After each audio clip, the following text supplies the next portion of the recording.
Hey everyone, how's it going? My name is Nate Caywood, and today I'd like to talk about failure and how it sucks, but how it sort of goes hand in hand with being an artist. Because becoming a professional artist is really difficult, let alone becoming a successful artist.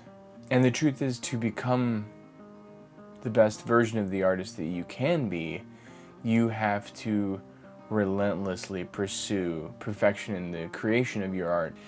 I mean, simply put, the vast majority of the time is you're not going to sell the piece of art, your TV show, the screenplay that you've written. You're probably not going to book the series regular on the TV show. But the thing is, that's okay. The process of becoming an artist is going through those trials and tribulations and getting to a place where, after repetition, you have earned the opportunity to achieve those things. Okay, so when I first moved to Los Angeles to follow my dreams of becoming an actor, it took me 2 years to survive. You know, to be able to get a job that would help me pay rent.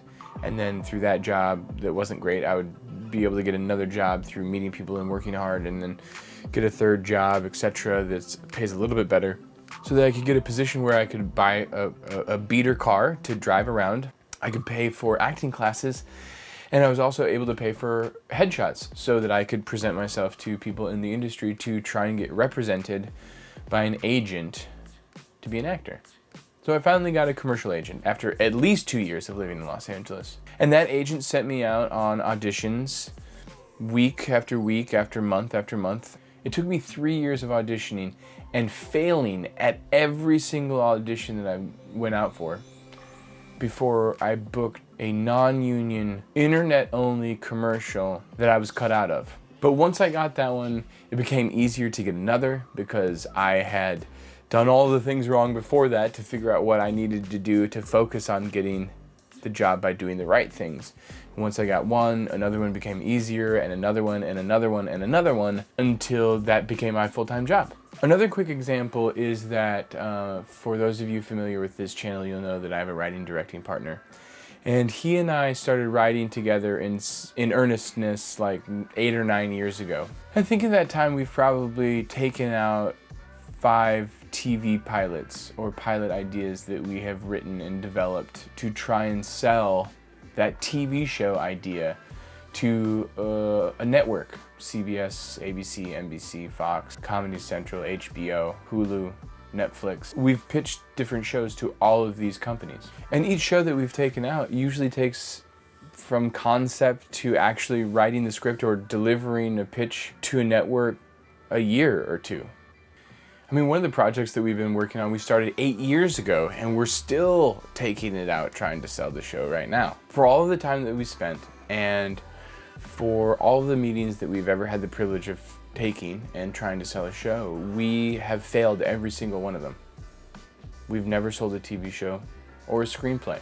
We've never sold anything that we've written. But what we did gain from all of those experiences, and not just limited to actually writing TV show pilots, is that we learned how to pitch a TV show. I mean, maybe more importantly, how not to pitch a TV show. But it's also given us a great opportunity to meet people and introduce them to us as artists and our work.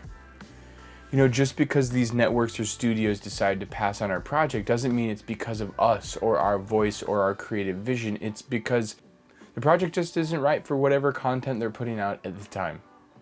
And just because we've had 9 years of consistent failures of trying to sell shows doesn't mean that we're going to stop. Because the truth is, once we sell one, it will become easier to sell a second, a third, a fourth, etc. Just like my experience in commercial acting, once you get the first one, you become a known entity. It's less scary for people to take a risk on you. You've proven yourself that you are capable of achieving the job that you're being asked to do. And so it has been a tough 9 years of feeling like we've written really great projects that have ostensibly gone nowhere. I'm still really optimistic. Okay, and just to be clear, all of the advantages of meeting people and learning what not to do and networking, yes, all of those things do come along with failing at being an artist, but it doesn't mean that it doesn't still really hurt to get a no from somebody when you're trying to sell yourself and your vision and your voice, and they say no. It feels personal, and that's okay, because becoming successful in any artistic endeavor is a war of attrition. It's about just sticking around, keeping your head up, taking the losses, taking the failures, and know that you're going to learn from them and you're going to press on, and one day there will be a success. Look, this is one of the reasons why I wanted to create this channel, is to talk about these things, because first of all, it's not a very glamorous thing to talk about failing. And I know that there are a lot of YouTube videos that sort of cover this topic, but I always feel like there's a veneer of, but look at how great I am now. And I feel like I don't have that to put on this channel or in this video. I think all I have is the ability to show you my losses. And I hope that this channel continues to be part of my life and a conversation with other filmmakers, because I hope to share when those wins do come around. But for now, I'm just gonna keep my chin up, and we're gonna keep writing, and we're gonna keep directing, and we're gonna keep moving forward. And hopefully one day soon, I'll get to release a video that says, hey, I sold my first show. But I haven't yet. And until then, keep watching, because hopefully we'll make some fun content along the way. Okay, that's everything I got to say for you today. Thank you so much for watching, guys. Please like and subscribe. It really helps me out. I'll talk to you next week. Cheers.